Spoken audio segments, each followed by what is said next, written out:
Hi, Jadzia. What are you doing? Oh my goodness, why are you guys so spicy this morning? Come here, come here, come here, come here. Oh my goodness, it's Jadzia. Hello, it's me, Jadzia. She almost never comes to visit us. Hi. Look at her silly dumb face. Hello, welcome back. New memory card. Who's this? Hopefully this memory card will behave itself. It's new. I am under attack already. This is actually Chai for once instead of Tendi. Today we're going to talk about a book that I wasn't even 100% certain if I was going to review because it's just odd. But, you know, maybe I can help find this book's correct readership, which I don't think was me. I do feel like it has an audience. I just don't know who they are. This is one of those books that is definitely not like mass appeal, made for everybody to love. This is more like the, I don't know, what's a food that like only some people like? Sauerkraut? I'm very German. I'm from Wisconsin, so like that's the thing that comes to my mind. But this is the sauerkraut of books. Not everybody's gonna like it, but those who do like it will love it. The book is called Vassa in the Night. At first I thought it was called Vassa and the Night, and honestly I think that would have been a better title, frankly, but it is Vassa in the Night. Let's read the blurb on Goodreads. In the enchanted kingdom of Brooklyn, the fashionable people put on cute shoes, go to parties and warehouses, drink on rooftops at sunset, and tell themselves they've arrived. A whole lot of Brooklyn is like that now, but not Vassa's working class neighborhood. In Vassa's neighborhood, where she lives with her stepmother and bickering stepsisters, one might stumble into magic. But stumbling away again could become an issue. Babs Yog, the owner of the local convenience store, has a policy of beheading shoplifters, and sometimes innocent shoppers as well. So when Vassa's stepsister sends her out for some light bulbs in the middle of the night, she knows it could easily become a suicide mission. But Vassa has a bit of luck hidden in her pocket, a gift from her dead mother. Erg is a tough-talking wooden doll with sticky fingers, a bottomless stomach, and a ferocious cunning. With Erg's help, Vassa might be able to break the witch's curse and free her Brooklyn neighborhood, but Babs won't be playing fair. Alright, so this book is based on a fable, which I believe is called Vassalisa the Beautiful, and it is obviously has a lot of like Russian folklore elements, including the Baba Yaga, Babs Yog. You see the parallels, they are pretty visible, even to a Russian folklore novice like me. I could definitely see it.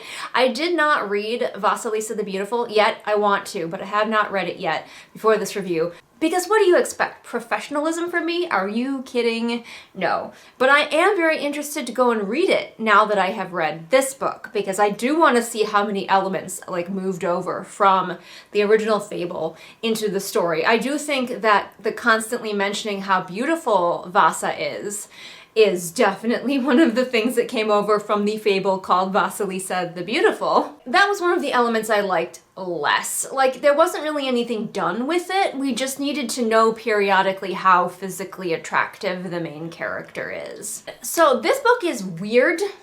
It's weird. So I think I'm going to actually kind of go through some of the plot beats instead of talking about like characters, world building, blah, blah, blah. And I think those beats will lead me into those subjects. And we're going to try it that way and see if that works. We start out with a bit of a Babs Yog up to some witchy shenanigans involving the night.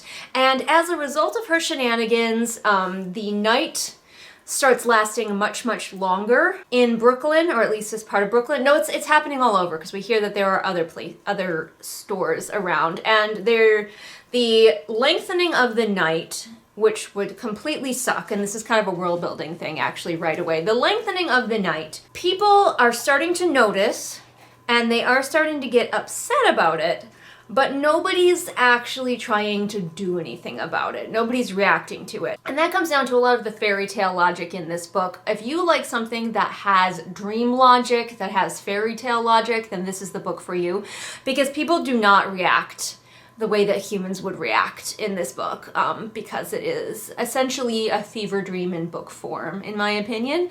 So the nights are getting longer, but nobody's doing anything about it. People on the night shift, their lives just suck now because nights are lasting like the length of a couple of days, and everyone's just like, huh, I guess that's how it is now. And maybe there's a metaphor in there somehow for poor people and how we're just required to just handle whatever comes our way. But I do think a lot of it comes down to the dream logic of this book, because while I do think this book tries to have some messages, it doesn't quite get there. And I think that might be one of them. But anyway, the nights are getting longer, and Vassa lives with her 2 stepsisters and her stepmother. We do not really see the stepmother ever. The stepmother, I think, does work nights, and so she's like asleep. Anytime that we are home with Vassa and her sisters, the mother is either asleep or at work. So she is a non-character. And then that we have the sisters. We have the sister who likes Vassa and the sister who hates Vassa. And the sister who likes Vassa, again, I assume this comes from the fable, is like really muscular and like strong. And that's described fairly frequently. And I don't know why she is that, except that probably in the original fable, I'm guessing that Vassa is beautiful and one of her sisters is strong and one of her sisters is some other attribute that I don't know. Crabby? I don't know. But the crabby sister doesn't like Vassa, in part for good reasons, because Vassa has the doll, as was mentioned in the blurb, called Erg. And Erg is obnoxious, and I hate her, but we might get onto that a little bit more in a minute. We're talking about the sisters right now. But the sister who hates Vassa has a good reason too, because Erg, the doll, who Vassa cannot reveal to anyone, steals things from the sister. And so the sister thinks that it's Vassa and gets mad, and then Vassa has to just like be like, it wasn't me. But the sister knows that it couldn't really be anybody else, because the nice but muscular sister would never. She would never. A lot of people like Erg. I do not like Erg. Vassa herself is a little bit of a blank slate character, and I think that's kind of intentional. A little bit of a holdover from the original fable, and a little bit of a plot point, which we find out at the very end. And I'm not going to spoil that particular plot point for you, just in case this turns out to be the sort of book that you're interested in. But yes, Vassa, she just kind of rolls with it. Like, she's defiant enough that she will like stand up against certain things, but she also rolls with things really quickly and easily. Again, a lot of dream logic at play here. She might see something weird and kind of go like, huh, that's messed up. But then she carries on. She goes with the flow maybe more than a normal person would go with the flow. So her sister who hates her gets Vassa to go out in the night to the only convenience store that is open for some reason, and that is forget the name of it already, it was just in my head, but there's a convenience store that just came into the neighborhood suspiciously when the night started getting long, that is a store that is walking around up on chicken legs and dancing on chicken legs. You can obviously see the Baba Yaga thing. So you have to go to the store and you have to sing the jingle, which is advertised on TV, and the store will lower down and you can go inside. But in front of the store there is a weird guy on a motorcycle that just drives around and around. And then there are also heads on spikes, because everybody who quote-unquote shoplifts in the store gets their head on spikes. And as we find out, anyone who goes into the store is accused of shoplifting and killed. So Vassa is pretty darn screwed. One of the things, there's a character who we never actually meet, but Vassa knew him. His head is on a spike out front. I think he's supposed to be used to like ground us and make us understand why she cares a little bit, because she feels really bad that he went in there and got killed, probably on a dare. He was a quiet kid, he was an unassuming kid, and now he's dead because he was probably trying to impress some people he shouldn't have been trying to impress. And she feels bad about that. Like many elements in this book though, I feel that that is also underdeveloped. There feels like there are so many underdeveloped things that are almost like plot points in this book, but aren't quite. Especially with the appearance of another character later on, who I think should have been more connected to the guy whose head is on the spike outside. But Vassa needs those light bulbs. So she goes into the store and everything is really trippy and stuff keeps moving around and there's weird fantasy items in the store. And then pretty soon, what do you know, she gets accused of shoplifting by one of the employees of the store, which are two severed hands that are basically just... Hello, thing. It's just two of those, except for they're really mean and hate everyone and really want to kill everyone. So they drop things in people's pockets. And so Vassa gets accused of shoplifting, but she's like, check my pockets, there's actually nothing in there because the hand like failed to actually drop it in her pocket. Babs is like, I still don't trust you, but I will let you work in my store for 3 nights. And if you can do that without getting into any trouble, I will let you go. It's a trap! And so Vassa begins working at the magical dancing store, and it's just, we follow her through those 3 nights and all of the weird bullshit that happens in that time. So Vassa's working in the store, the evil hands hate her and try to sabotage her.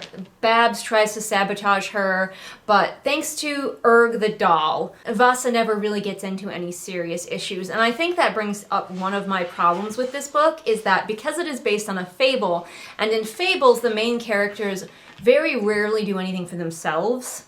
That's just the nature of how fables tend to be, is that the main character is beautiful and virtuous, but they have other people and things act on their behalf. And so 90% of the time, whenever Vassa gets into a situation, gets into a scrape, Erg the doll or the guy on the motorcycle who she gets to know solve it for her most of the time off page. The only thing that she really does involves some swans. Again, it's really weird. Just things just happen in this book. So again, if you're here for dream logic, this book is for you. You're not supposed to understand. Not understanding is part of the allure. It is a feature, not a bug for this book. This is intentional. It's not because the author was too lazy to write a magic system. But anyway, yes, Vassa does have an encounter with some swans where she does take some action on her own, but the rest of the time she mostly just gets into situations and other factors get her out of those situations, which for me is a fail. Some people won't mind it. It is based on a fable, so like there's that to factor in, but I didn't love that. We do meet another fairly prominent character in a teenage boy who, he and his friends, this is like one element that I really did like, he and his friends go into the store and do like danger shopping. They've come in here before and they've gotten out, and the way that they do it is by sewing shut all of their pockets and everything like that, so that the hands cannot put stuff into their pockets and claim that they were shoplifting. And so like they come into the store and they just grab like some of the random weird fantasy products and buy them, and then that's the whole challenge. And Vassa helps them out a little bit. Like one of the girls, the hand was about to put something in the hood of her hoodie and Vassa like warned her. So the guy, he keeps coming back. He makes friends with Vassa and she develops a little bit of a crush on him. But I will tell you right now, the romance is one of the weakest elements of this book, and I don't think it needs to be there. I don't actually know why there is a romance in this book, because there's so much happening. We don't also need romance. We have Vassa has a crush on the motorcycle guy outside and his weird fantasy situation. And she also has a little bit of a crush on the guy who comes into the store. And we don't need either of those things, I feel like. I don't, just like they weaken the story in my opinion. And I'm not just saying that because I'm an asexual who doesn't always need romance in my stories. Like, just on a fundamental level, I think that those elements weaken this story, and it could have been stronger if Vassa just wanted to help these people because she wanted to help these people, not because she was attracted to them in any way. And also, it could have allowed the guy who comes into the store to be gay and have been the boyfriend of the guy who got his head chopped off, which is the direction I thought they were going, and then you just find out that they have like some superficial connection to each other, and I was like, what a wasted potential. Like, we keep wanting to have these plot points about the guy whose head is on a pike outside, and we keep like making it shallower than it could be. So a lot of the middle of the book is just things happening to Vassa, things that threaten her life, and then they are solved for her by her puppet. I guess I could talk a little bit more about Erg. I don't like Erg. I know a lot of people in the reviews that I saw, even the people who didn't like the book, were like, but I liked Erg. I think she's annoying. Like, she's supposed to be cute and sweet, and there are some moments where she is, but also she has a terminal case of the sassies, and I don't like it. It feels really forced. you know, she's that obnoxious side character who's always very full of themselves and always very, like, sure of themselves and demanding that the main character do things for them. And it's like, I don't like her. I don't like her. That's all there is to it. I don't like her. Somebody else, she's going to be your favorite, but she was not for me. I found her absolutely obnoxious and annoying. And I kind of wish that she would be destroyed and Vassa would have to solve some problems for herself. One of the other elements of the story that, once again, I don't think went deep enough is that there were some elements of Vassa dealing with her mother, who is no longer alive. But when her mother was alive, her mother was an artist and also a very difficult person. And so Vassa has these memories of her mother where she loves her mother, but also her mother could be very cruel and could be a little bit narcissistic. And there's something there, but again, it doesn't feel like enough. This book keeps like touching on elements that could go deeper and then backing off so we can focus on the weird shit.